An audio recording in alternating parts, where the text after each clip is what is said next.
Last week, Stevie Johnson described Buffalo's game against the Denver Broncos as a tune-up game. And wouldn't you know it, he was absolutely right. The Bills crushed Denver 31-7. I'm sure you're feeling pretty good today, Stevie. Yeah, I didn't want to waste 1 ounce of worry on the Denver Broncos, with all due respect, because I knew what we had coming ahead of us with this Baltimore Ravens team.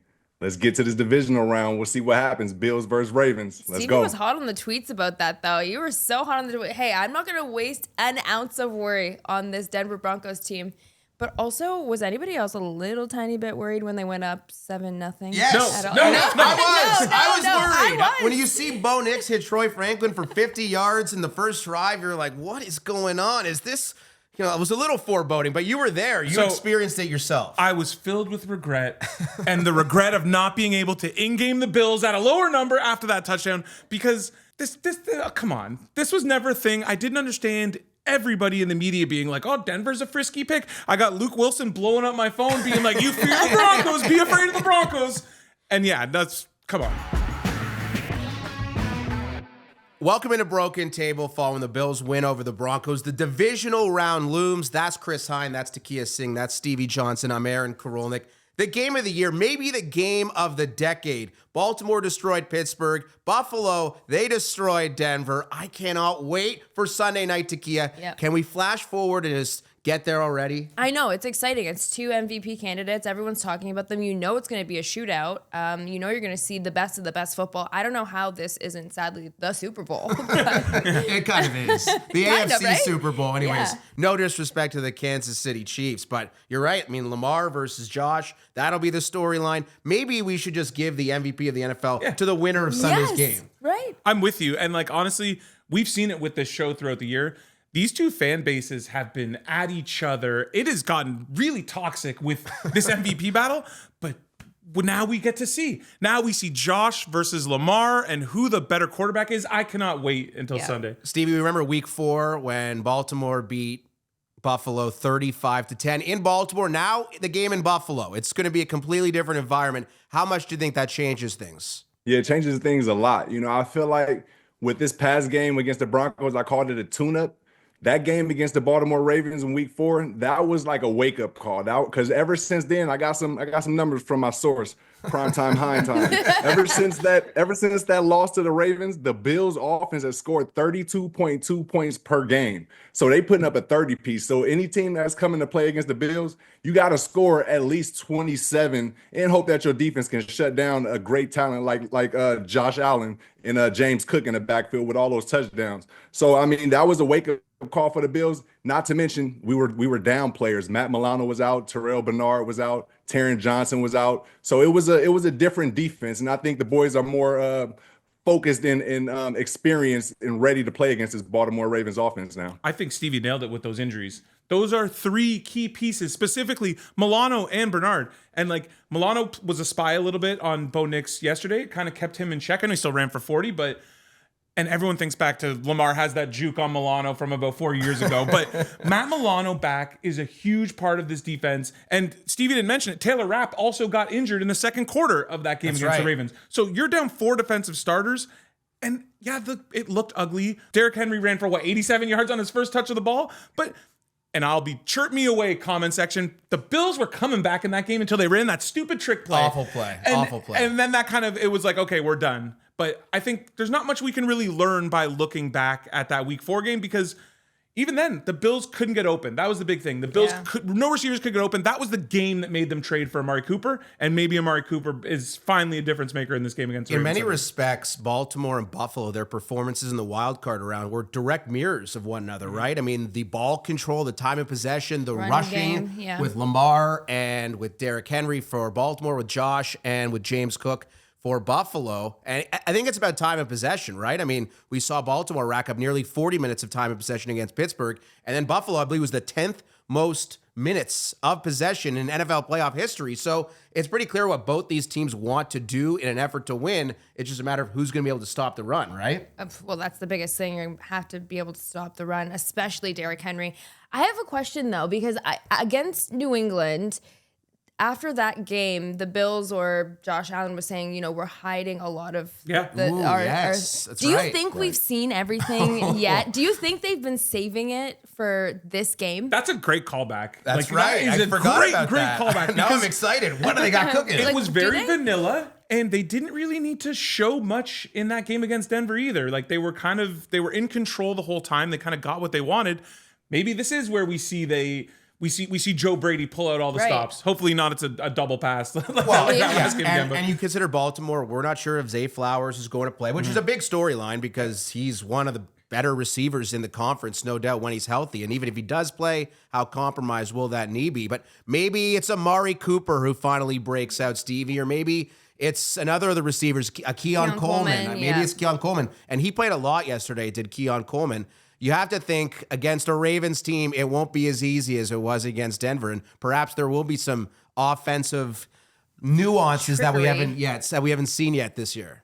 Yeah, maybe not. I still call bluff. I think they got their script, they got their plan and their playbook together, and everything is just comfortable and it's smooth and it's balanced, I would say. You see they threw for over 200 yards and rushed for combined over 200 yards, so that's a well-balanced offense. And that's giving me great hope and optimism because if you can run the ball, we see what that does with the time of possession, like you said, AK. 10 minutes of time possession, I believe, something like that. More than Denver. That's huge because you need to keep those other offenses, those elite offenses off the field, like Lamar Jackson. We get past these Ravens, then you'll see Patrick Mahomes, and the way to get to beat those teams, keeping their offense off the field. So I'm really hyped about the run game. The receivers, I've stopped thinking about who's going to blow up like halfway through the season. I really dove into that everybody eats. So I'm not really expecting any receiver to go crazy or explode, but I just know somebody will. Like they said a lot yesterday, when your number's called, just be ready to answer. And a lot of them have done that this season. And I'm looking forward to seeing what they do. If the run doesn't work, whatever, Josh can just hang out and just chuck it to the end zone. And Ty Johnson can catch a miraculous 24-yard touchdown. What was the experience like watching that one live? I imagine the stadium must have just exploded. For sure, but it was, I don't know if I'm just around a group of naysayers, but everyone's like, it looks like he's out of bounds. Why aren't they showing the replay? This is a conspiracy. He must not be in. Why aren't they showing the replay? Because it took him a little time. No, that's Josh being Josh. And it's like, there's nothing more exciting in football than him drifting to the right and just waiting. And it's 4th and 1. It's almost like if you're at a hockey game with old people and they're on a power play and everyone's like, shoot. Yeah. Everyone's like, run. It's like, nah, man, just chill. Josh, you have all of our trust. Do what you got to do. And that was a really important play, too. It was 4th and 1. It was 4th and 1, and it was 13-7 in favor of the Bills. If Josh doesn't hit Ty Johnson or that play is ruled incomplete, all of a sudden Denver has some momentum going the other way. But, man, Stevie, what a play by Ty Johnson. And we kind of thought he was going to be involved. Denver does not defend opposing running backs well in the receiving game. And Ty Johnson, as Josh Allen called him, best third down back in the league, and he showed it yesterday. Hey guys, we've been talking about Ty Johnson a lot on a broken table. Mm-hmm. Everybody, you guys know that watch the show. We've always been saying a little more Ty Johnson. We see him every week. He's bringing either the energy or some type of big play to keep us going. And what we saw from Josh and Ty was trust. He threw a pass 20-plus yards down the field on 4th and 1 to a running back in the back of the end zone. That shows that it doesn't matter the title. You don't have to be a running back, tight end, receiver. You're just another playmaker on the offense with Josh Allen, and that's how I saw that play out. It was amazing to me, one of the best. And also, too, to Stevie's point, did anybody have Curtis Samuel as the leading receiver yesterday going into the game? I don't think so. That would have been a nice payout on FanDuel. And I love what Josh said. Josh was very honest. He said, Curtis, if you ask Curtis, he'd probably say this isn't the year that he envisioned, but he was ready for when his number was called. And Stevie said that before. All of these guys are ready for whenever it's their turn. And yesterday was Curtis Samuel. Who's it going to be next week? And I think I look at that as an advantage. Now, when it comes to the run game, everyone was like, you're not going to be able to run on Denver. Denver, top 3 run defense. And the Bills ran all over him. People need to start talking about this Bills offensive line as one of the best in the league, because they bullied them. And James Cook. I don't think James Cook gets the credit he deserves. I really don't. He is up there with Derrick Henry in rushing touchdowns and Jahmyr Gibbs. I think people need to put a little bit more respect on James Cook, really. James Cook, the first Buffalo Bill to run for 100 yards in a playoff game since Was it Antoine Smith? Thurman Thomas back in 1995. It's been a long time. Wow. James Cook seemingly had almost had 100 in the first half alone. They were just gashing them time after time. Is that how you see this playing out against Baltimore? How really the Bills need to try to reestablish the run, much like they did against Denver, kind of maybe run that game plan once more and see if it works, at least to start? Yeah, I believe so. You know, I'm one of those guys. I'm a receiver, but I'm one of those guys that understand what the run game does to a team, to an offense. I've been a victim of a team that had a great run game from college and in the NFL, and it demoralizes you. You know, on the sidelines, you're waiting to get on the field to make a play, but the defense keep giving up a third down. Now you got to, you know what I'm saying? You're out of your flow. I mean, it's tough. So if you can run the ball, that's huge for a team, and especially in the playoffs.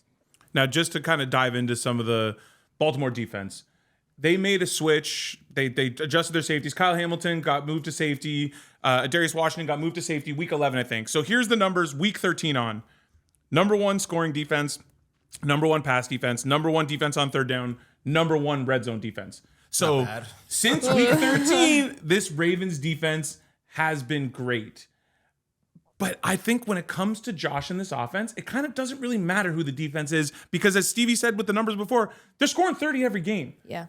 Like, I just don't know how, and whether it's Zach Orr, the Baltimore Ravens defensive coordinator, or Bobby Babbage, the Bills defensive coordinator, how do you sleep for the next 5 nights? Don't. I have no idea. They don't. Yeah, you're right. They don't. How do you stop Lamar Jackson? How do you stop Josh Allen? Then you have to worry about Henry and Cook, and they have to worry about all the receivers on both sides. I mean, I would just throw my hands up and be like, listen, guys. Figure it out. Let's just hope it all works out for us, because I could see a crazy high-scoring game. Maybe not like the 13 seconds game which is back and forth, and Gabe Davis had 4 touchdowns. Maybe not like quite like that level, but I mean, I just don't know. The way these two offenses are operating, Lamar and Josh are operating together. I mean, good luck trying to figure out a way to slow down these guys. Well, I think the biggest issue is the Bills' run defense. We saw it. Christian McCaffrey ran all over them in the snow game. Like, we keep seeing the Bills' defense get gashed on the ground, and I think that they're going to have to find a way to stop Derrick Henry. If they could do that, then it's one-on-one with Lamar Jackson's arm and the receivers, and if you can kind of keep the run game down. Yeah, no, and that makes sense. Like, if you're talking about Zay Flowers potentially playing, maybe not. He's not going to be at 100%. If he's missing a playoff game, clearly he's got a real injury. You're talking about Bateman and Andrews and Likely. It's not that imposing. I think the skill set of the Bills receivers should exceed that of Baltimore. Oh, I think so, 100%. But if we're talking about them not stopping the run, let's go back to the Detroit game when everybody said, you're not going to stop that run game. Bills held them to 48 rushing yards. First team to hold them under 100 yards for the season. Right. But there's a blueprint to how that happened. And I think this is all going to come to the coin toss. It's the popular thing in the NFL to always defer. Everybody defers because you want that. You want to finish the second quarter and get that first possession. I think if you win that toss, you go the opposite and you take the ball, because scoring first in this game is going to be so crucial to those defenses. So the blueprint for the Bills to win this game, get the ball first, go up first, and then sell out to stop the run. We saw a little bit in that Pittsburgh game where the broadcast was showing it perfectly, where it's like, hey, if you're going to run that zone read, literally have one guy committed to the quarterback, one guy committed to the running back, and just stay with it. You do that with Bernard Milano, be like, one of you is going Lamar the whole time, one of you is going Derrick Henry the whole time. But I think getting a lead is important to controlling that Ravens ground game. I was thinking about that the other day because I was talking yesterday in the boardroom about deferring to the second half, and why you end up chasing if the other team scores first. You end up chasing for the most of the game unless you can stop, obviously, tie it, and then come up with the lead. But it is a weird thing, the coin toss. The Bills have done that double whammy thing that New England made famous, where it was like score at the end of the second quarter and then get the ball. That's a real momentum killer. Yeah. But I think this game is a specific one-off. This is a game where you need to play with a lead if you're Buffalo to win that game, because you don't want Baltimore with the lead and then Derrick Henry is just running downhill on you. Stevie, you with me? Heads or tails, Stevie? Yeah, I'm gonna go with tails. Tails never fail. With me, I don't. It don't matter. It don't matter. I'm feel like a competitor. You know, I think the Buffalo Bills, they answer challenges. When the Denver Broncos came in, they were saying how they was the top 5 team in sacks. Nobody on our offensive line was all pro, and they welcomed the challenge. And what did they do? Gave Josh plenty of time, gave the running backs plenty of room to run. All season, I think the Buffalo Bills have just accepted each challenge that was thrown at them. And I think it's going to be the same for them. They're going to accept that challenge to, get that taste out of their mouth from week 4, to show that this is this is the real team that you want to see, this Buffalo Bills team, this healthy Buffalo Bills team. So we'll see how things go early. I feel like it's about gang tackling. If we can gang tackle and show that energy, plus with the Bills Mafia crowd, it can make offenses do things that they don't really want to. It presses them. And I think that's what's going to happen. I got a question, Stevie, and you touched on it with the All-Pro thing. You have a Bills team that had, I think, 2 Pro Bowlers, Deion Dawkins, Josh Allen, and then 1 All-Pro in Josh Allen.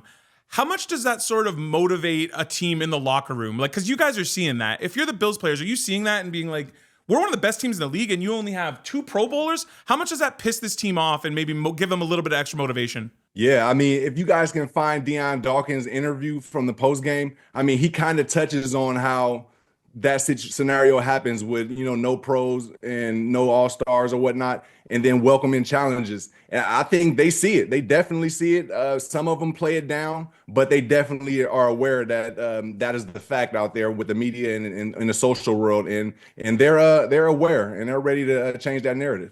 Yeah, and it kind of circles around Lamar versus Josh for that first team All-Pro quarterback. Mm-hmm. And I think both guys are going to want to send a message. Allen more so than Lamar in that he was the guy who lost out. Yeah. He was snubbed. He's like, oh, really? I'll show you who the first team All-Pro quarterback is on Sunday night. Well, then let's go. This is the question that I've been waiting to ask everybody. You have one game only. And this is what we have. Sunday at 6:30. Which quarterback are you taking, Josh or Lamar? Tekeyah, you have to answer first. Oh, Josh. Go ahead, Stevie. Me? Yeah, I'm going with the home team. I'm going to go with Josh Allen. I'm going with Josh Allen. And I'm, like I said, with the home team because of that crowd.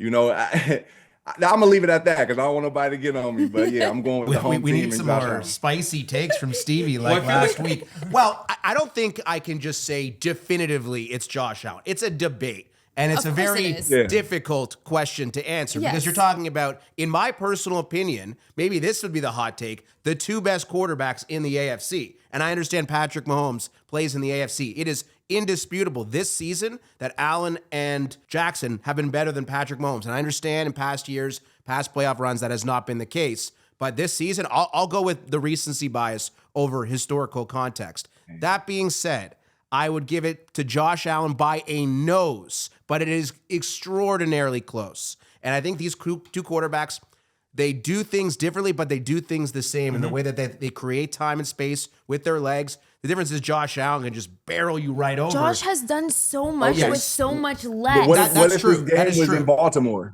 If this game was in Baltimore, then who do you have? I think I still take Allen. But again, I'm not sure it really matters where the game is because these guys are just superstars, Hall of Famers, the best at their position, some of the best quarterbacks of all time when it's all said and done. But man, I just can't wait to see how they do it because again, they do it in different ways. Lamar is so shifty. The way he creates time and space is a little bit different than Allen, but you get Josh Allen in the open field, you can't tackle him the same way you can't tackle Lamar. I think Tekeyah's point is a big one, is like, Are we taking just the quarterbacks? Or are we taking Lamar Jackson with Derrick Henry? No, just the quarterbacks. Because you have, 6 Pro Bowlers on the Ravens, 2 on the Bills. The Bills were expected to be a rebuild team this year. And look where Josh Allen has brought Josh Allen. It's Josh Allen. For me. To no one's surprise, I will also take Josh Allen. And that's only because I've never seen Josh Allen play. Well, actually, sorry, the Bengals game. He's got once in his career he's played a bad playoff game. In any situation, no matter what, Josh Allen always shows up in the playoffs. Going into last week, it was 330.2 total yards of offense in the playoffs. Led the entire NFL all time. So I know Josh Allen is going to deliver in a huge game, whereas I think Lamar Jackson is going to go off and be a monster against the Bills. But there's at least history where I've seen Lamar not show up in playoff games. No, you're absolutely right. And I think when you consider the 2 guys who has more pressure on them heading into this game, I think it's clearly Lamar Jackson because you consider him having Derrick Henry in the backfield, him being on the road, him being the first team All-Pro quarterback, him being the 2-time NFL MVP going into Josh Allen's house. He's got a lot of things weighing on his shoulder. For Josh Allen, not saying he's pressure-free. That would be absurd in the divisional round of the NFL playoffs. But man, he's got an incredible opportunity to yell to the entire NFL world, I'm the guy. I'm him, as the kids like to say. He's not overrated. And he's not overrated, which was a preposterous full conversation before the season even began. I saw a great tweet, and it was like it perfectly defines what the 24-hour sports culture is. And it's like, Josh or Lamar, whoever wins is going to be a hero and a clutch player, and the other is a choke artist who's going to be memed to death. No, you're absolutely right. And what you referred to with the Baltimore defense being the best in the NFL in the last month or so, that's very relevant. I think that is a fair conversation to have about the respective tasks between Allen and Jackson, and that I think for Lamar, he's got maybe a little bit of an easier path against the Bills defense that is really good, but maybe not quite at the level of Baltimore. Well, it's just we've seen the Bills defense get lit up. And if we're looking especially just from that week 13 to week 18 period, that Bills gave up 40 to the Rams and 40 to the Lions. Like we've seen them get destroyed. But let's go recency bias. Let's look at yesterday. Other than that first drive, that defense was unbelievable. Yeah, incredible. I think they held them to 2 of 9 on third downs, and it was never really in doubt. I know, rookie quarterback versus MVP, big difference, but clearly the Ravens have the defensive advantage. But the Bills defense, I think, don't focus on that week 4 game. Let's instead focus on the bodies that they have back from there. 4 starters back from that game is a massive difference. Is this Sunday yet? Yeah, let's get there. Let's go. I don't know if it's any consolation, but also the Bills have beat 2 number 1 seeds this season. They're so good.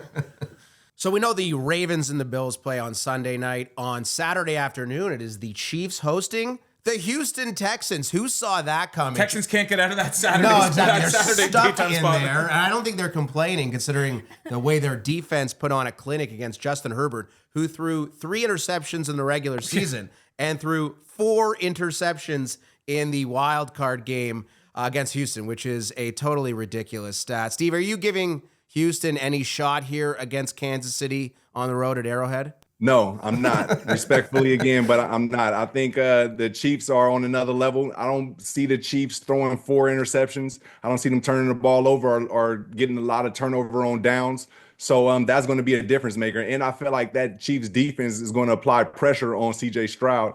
And I'm still not comfortable with C.J. Stroud when he's in pressure moments. So we'll see what happens, but I'm not worried at all. I feel like the Chiefs is going to take this victory. Yeah, that number 7.5 in favor of Kansas City on FanDuel, which I think might be a little light. I'm not going to be crazy and say that the Texans are going to beat the Chiefs. Oh. But if they were, there's a path that I can kind of see make sense, which is the Chiefs have not played a relevant, December 20, Christmas. It's been a long time since they played a game. Christmas was the last time they played a real game.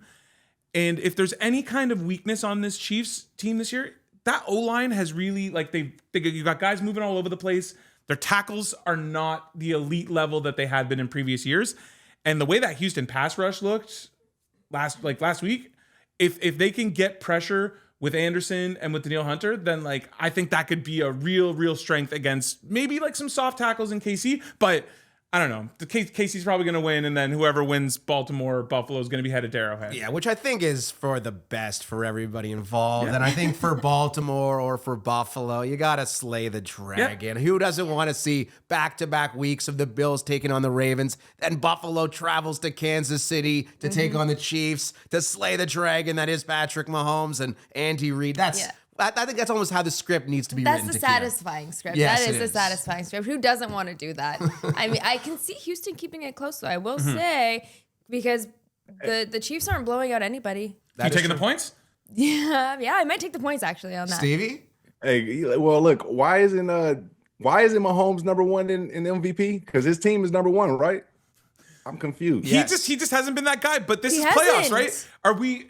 I don't want to be on camera doubting Patrick Mahomes once again. I know, when they just go into another Super Bowl. I think I already said he's my number 3 quarterback in the AFC. Yeah. So and that's not crazy. I mean, Lamar and Allen are incredible. They got the best record. Yes, they do have the best record, but I mean, statistically, Mahomes is not even close to Allen or Jackson. But we know that he's going to turn it on when he needs to. Maybe.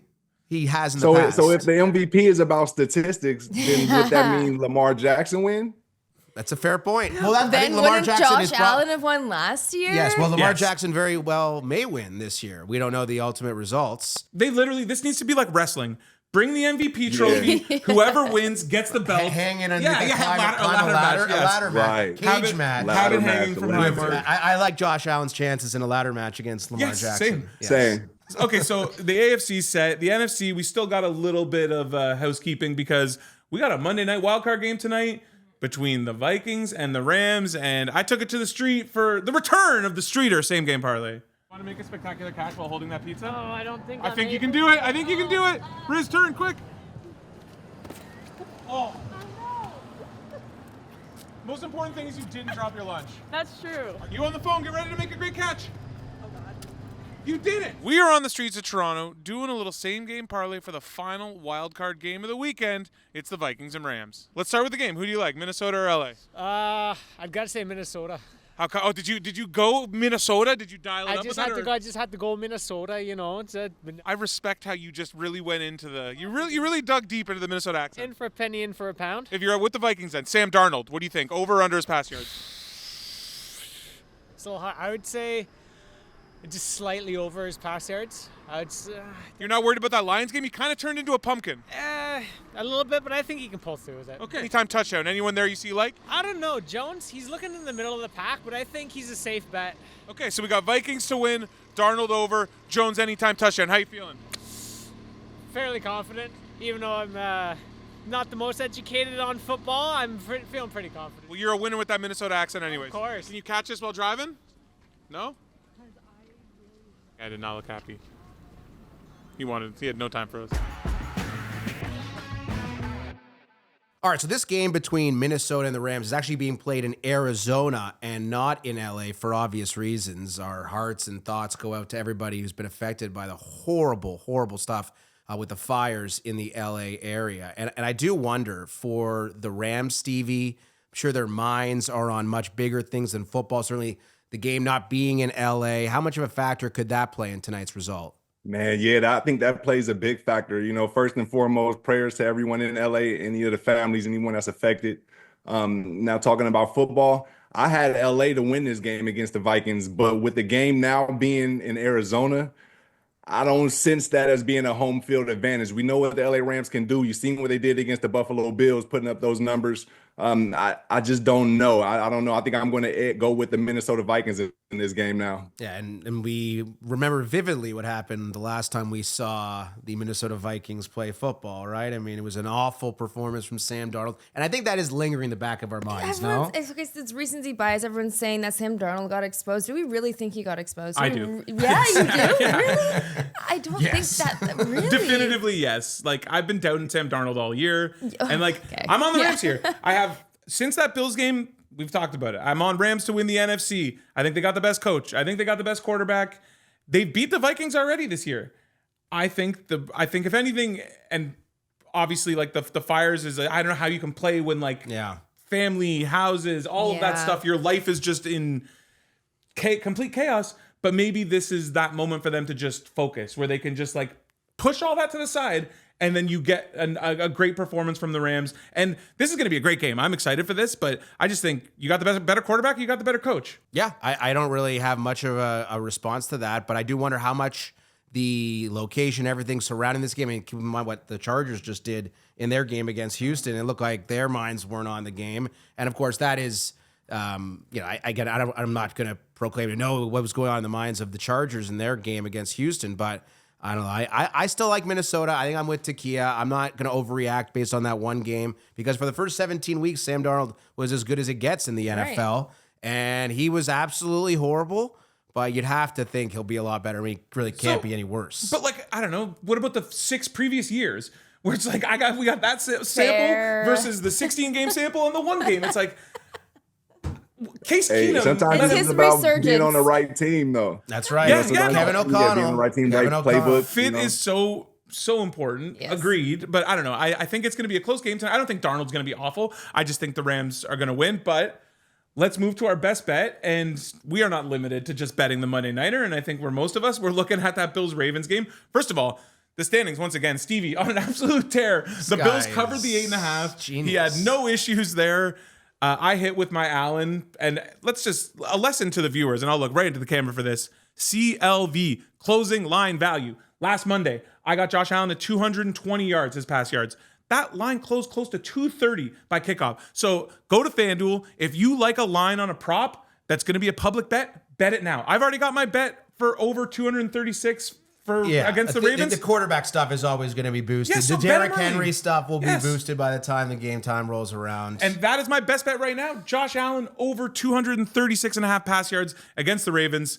I also like the pass and rush combined. If it's a big game, Josh shows up. That's just what he does. Don't overthink this. Just hammer it. Tekeyah? Okay, well, since we're talking about the Bills game, I'm actually also going to do the Bills game. We were talking about it could be a shootout. Both these quarterbacks love to run. They also both like to score. Josh Allen loves to score. I'm going to go on a limb here, and maybe don't include this in your parlay. Maybe keep this one out of the parlay, but both quarterbacks to score a touchdown. Wow, okay. I like that. I could see that happening. Lamar, like plus 200, I believe. Josh just overplaying, plus 110, plus 120. I think he was plus 110, yeah. Yeah, I like that. I could see that. For me, it's a little bit more of a niche play. That's Justice Hill of the Baltimore Ravens, rushing and receiving. Now, he shredded Buffalo in that week 4 matchup, but you're seeing him play a lot of snaps. He's the third down back. In many respects, he's kind of Baltimore's Ty Johnson, and he plays a little bit more than Ty Johnson does. So he spells Derrick Henry. I think you could see him break off a couple plays, whether it be in the rushing game or the receiving game.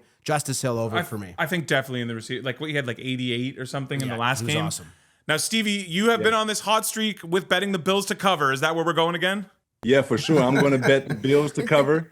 Once again, I'm going to shout out my source, Primetime Hein Time. The Bills at home are undefeated at 9-0, and they've scored 30 points in 8 of their last 9 games at home. So I'm going to go with the Bills, 1.5, I believe. We're going to get that. How could you not tail a Stevie Johnson bet? Yeah, that is it's an auto. malpractice. Yeah. That is betting malpractice not to tail anything Stevie Johnson puts out. There's no one hotter right now on the entire planet than Stevie. You know what? I'm having a great year, but it's just like it just doesn't exist because Stevie's. Like, what about me? You're like yes. you're like Sam Darnold Proper having call a out, great year. proper call out. Yeah, exactly. But not at the level of the best. Hey man, I got to get with the right crew. I got 3 weeks to catch him, but I hope I don't catch him because I also want the Bills to cover that 1.5.